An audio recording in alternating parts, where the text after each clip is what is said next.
Sir सबसे पहले आपका बहुत बहुत स्वागत है हमारे चैनल पर। धन्यवाद भाई। कैसा इंटरव्यू हुआ सर आपका?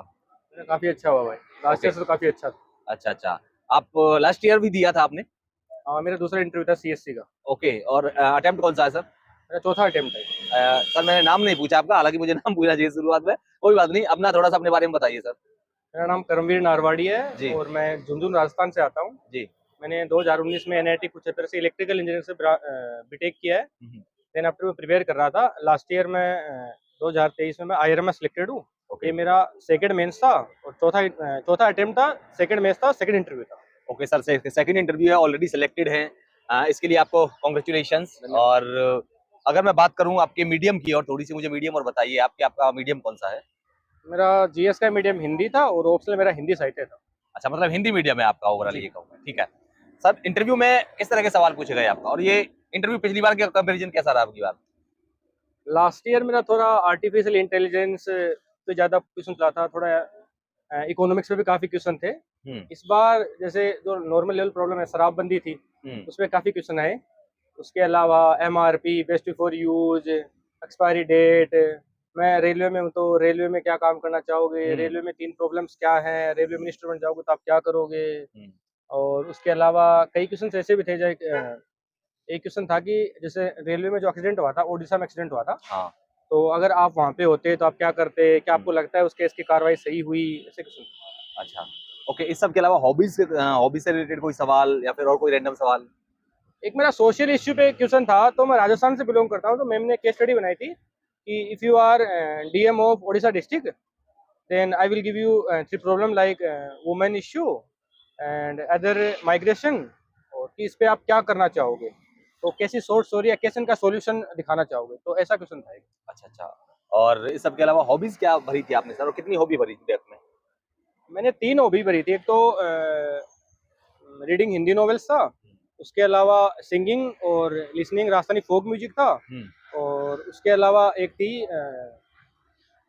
सोशल इश्यूज पे शॉर्ट स्टोरीज मूवी देखना। यहाँ से सवाल थे? एक ये सोशल इश्यू वाले पे सवाल था, उन पे कोई सवाल नहीं था।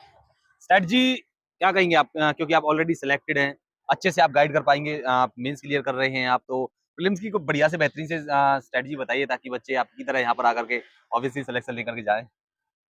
मैं तो हिंदी मीडियम से हूँ, तो जी मुझे बिल्कुल। लगता है प्रीलिम्स के लिए तो यार इतना सिलेबस है, उसको रिवाइज कर लिया वो बेहतर है। उसके बाद में आप जो मॉक पेपर्स हैं वो लगाओ। अब मतलब अगर 2-3 साल प्रिपेयर करते हो गया, तो फिर वो तो छोड़ दो कि सेक्शनल पेपर लगा रहे हो। फुल लेंथ पेपर लगाओ, और फुल लेंथ पेपर अगर आपने 60-70 फुल लेंथ पेपर लगा लिए, तो जीएस तो रुकेगा नहीं। अच्छा। और सीसेट में ये है कि अगर आपको ज़्यादा इश्यूज है तो कोचिंग करना बेहतर है। कोचिंग ऑनलाइन प्लेटफॉर्म पे कर लो, कोई से भी 1000, 2000, 3000 ज़्यादा फीस लगती भी नहीं है, उनसे कर लो। उसके अलावा सीसेट की प्रैक्टिस कंटिन्यू रखो। अगर ज़्यादा इश्यूज है तो मेरे को 3-4 महीने पहले 1-1 डेढ़ घंटा पहले स्टार्ट कर देना चाहिए। वो जब एग्जाम हो उससे पहले कम से कम सीसेट के 10 पेपर और फुल लेंथ 60 से 70 पेपर लगा के जाओ। क्या लगता है हिंदी मीडियम वालों, जो हिंदी मीडियम वाले हैं वो कहाँ मिस्टेक करते हैं ज्यादातर? कई बार सीसेट में रुक जाता है, कई बार जीएस में रुक जाता है, कई बार प्रीलिम्स नहीं होता है, क्या क्या कहते हो आप इस बारे में? हिंदी मीडियम के जो टीचर हैं, जितनी कोचिंग है, उन जी। कोचिंगों में इश्यू, कोचिंग वाले गलत बता रहे हैं उनको। अच्छा, मतलब गलत गाइड कर रहे हैं वो सब। क्वेश्चन कहाँ से आएगा? मतलब गाइड करने का तरीका तो उनका सही है, लेकिन जो स्टूडेंट होता है वो समझ ही नहीं पाता। मैं देखता हूँ मेरे साथ वाले कई कोचिंग कई लोग थे, उन्होंने कॉपी भर रखी थी। अब वो कोचिंग काम वो आता नहीं उससे, कोई आपको मेंस में भी क्लिप्स लिखना है, आपको प्रीलिम्स में भी थोड़ी बहुत नॉलेज चाहिए, वो उस कॉपी से इतनी आ नहीं सकती। आप ना आप गेन कर सकते हो, ना आप उससे रिकॉल कर सकते हो। तो मुझे लगता है एक तो कोचिंग लेवल पे होनी चाहिए। फिर क्या होता है, कैंडिडेट पे भी डिपेंड करता है वो अपनी स्ट्रेटजी कैसे बनाता है। तो स्ट्रेटजी को एकदम साथ लेके, लाइक प्रीलिम्स है, मेंस है, इंटरव्यू, उनको साथ लेके पढ़ना चाहिए। कि कोई भी सब्जेक्ट है, इकोनॉमी है या साइंस एंड टेक है या पॉलिटी है, तो ऐसे सब्जेक्ट है कई सब्जेक्ट, जैसे हिस्ट्री पे फोकस कम ना करते हुए इन सब्जेक्ट पे हिस्ट्री पे फोकस कम करते हुए इन सब्जेक्ट पे फोकस ज्यादा करना चाहिए, कि इनके क्वेश्चन भी ज्यादा आते हैं।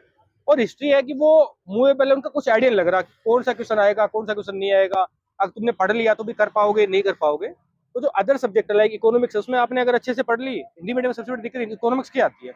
अगर अच्छे से पढ़ लिया तो 13 क्वेश्चन आए तो आप 10 से प्लस मार के जाओगे। तो प्रीलिम्स निकालना एकदम आसान हो जाएगा अगर आपने जो स्टैटिक पोर्शन लाइक कि साइंस एंड टेक है, इकोनॉमिक्स है, पॉलिटी है, थोड़ा ज्योग्राफी का, फिजिकल ज्योग्राफी का पोर्शन है, वो अच्छे से कर लिया जाए। तो अपनी एक स्ट्रेटजी बना के चलो कि मेरे को क्वेश्चन कहाँ से अप्रोच करने हैं। क्या सर आपको क्या लगता है कि क्या हिंदी मीडियम वाले टेक्नोलॉजी का भी कम इस्तेमाल करते हैं? जैसे कि इंग्लिश मीडियम वाले मैंने देखा है कि वो लगातार गूगल का इस्तेमाल करते हैं, वेबसाइट्स, ऑनलाइन चीजों का बहुत ज्यादा उस पर रिसोर्सेज उन सब पर डिपेंड करते हैं। लेकिन हिंदी मीडियम वाले सही से पकड़ लेना, सही आ रहा है ना फ्रेम में? सही आ रहे हो भाई। अच्छा, लेकिन हिंदी मीडियम वाले इन सब चीजों से थोड़ा सा दूरी बनाकर रख देते हैं। क्या ये भी एक वजह है जिसकी वजह से नहीं हो पाता सिलेक्शन? मैं ये वजह मान सकता हूँ, क्योंकि जैसे अब अभी कोई भी प्रीलिम्स का क्वेश्चन पढ़ रहे हैं अपन, तो ये नहीं होता है जैसे उसमें कुछ क्वेश्चन आया तो ऐसे करना होता है कि जैसे क्वेश्चन आ गया उसके बारे में उस प्रीलिम्स के पेपर में सॉल्यूशन पढ़ लिया, लेकिन उसके बाद में ट्राई ये किया जाना चाहिए उस टॉपिक को डाल दो। एक मेरा ये बेसिक फंडा होता था कि मैं टॉपिक को डालता था, उसके आगे 2 लगाता था, इनसाइट आईएएस, आईएएस बाबा। अगर इनके 2 आर्टिकल कनेक्टेड हैं, उनसे टॉपिक से रिलेटेड वो आर्टिकल पढ़ लेता था मैं। उसके बाद में मैं ये करता था कि प्रीलिम्स के लिए लाइक कि मैंने 60-70 पेपर लगे उनके सॉल्यूशन पढ़ लिए, फिर उन्हीं को सॉल्यूशंस को ही रिवाइज करता था मैं।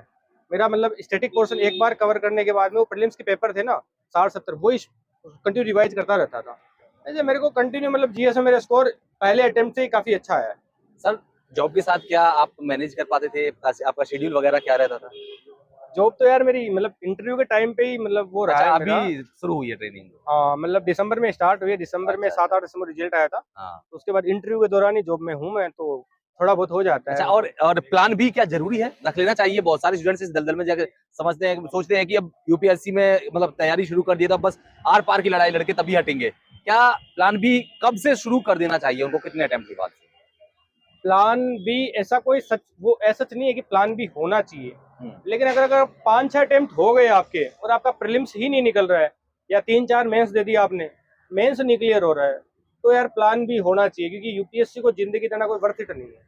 यूपीएससी के अलावा भी अदर जॉब है, कोई जी, प्राइवेट जॉब बिल्कुल। है, या फिर कुछ उस स्टेट की जॉब है। मैं तो ये बोलता हूँ कि अगर कोई बंदा 10 साल यूपीएससी को दे रहा है, उससे अच्छा अपने स्टेट में पटवारी बन जाए, लेखपाल बन जाए, वो बेहतर है। क्योंकि जो यूपीएससी की लाइफ है वो इतनी हेक्टिक है, तो जिनको जल्दी सफलता मिल जाए वो बढ़िया है, वही अपनी मतलब सोशल मीडिया पे आजकल धुआं हवाबाजी करते हैं। जी, बिल्कुल।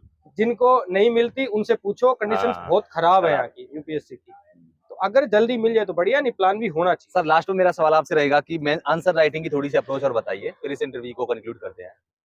सर आंसर राइटिंग के लिए तो ये है कि जितने भी जो टॉपिक हैं, मतलब मेंस का जो सिलेबस है, उसके टॉपिक के अकॉर्डिंग अपने नोट्स बना लो, और टॉपिक में WH वर्ड जोड़ लो कि जैसे कोई भी टॉपिक है, लाइक है लाइव स्टॉक है, लाइव स्टॉक क्या करता है, कैसे करता है, क्यों करेंगे, इनसे जुड़े हुए मिशन हो गए। तो जैसे क्वेश्चन आया तो कोशिश करनी चाहिए, हिंदी मीडियम के लिए परस्पेक्टिव से बताऊं तो मैं कोशिश करनी चाहिए कि जो आंसर है वो बिंदुवार लिखने में किया जाए, क्योंकि अगर बिंदुवार किए तो पॉइंट फॉर्मेट में। एग्जामिनर को भी पढ़ने में काफी आसानी होती है, और वो अगर उसको आसानी होगी तो नंबर देने में भी आसानी होगी। हिंदी मीडियम वाले क्या करते हैं, पॉइंट हुए तो 3 पॉइंट लिखेंगे, वो इतने बड़े लिख देंगे, तो फिर वो उसका भी दिमाग खराब होता है कि भाई क्या लिख रहा है, अच्छा लिख देता है यार। और जो दूसरा बंदा है वो 7-8 पॉइंट लिख के आया है। हाँ। तो ये है कि आप सिलेबस को अपने हिसाब से मिनिमाइज करके अपने अकॉर्डिंग नोट्स बना लो मेंस के, तो फिर प्रैक्टिस करते रहो, प्रैक्टिस करने से सब हो जाता है। ओके सर, लास्ट में क्या मैसेज रहेगा आपका? तुम बंद कर दो भाई अपना।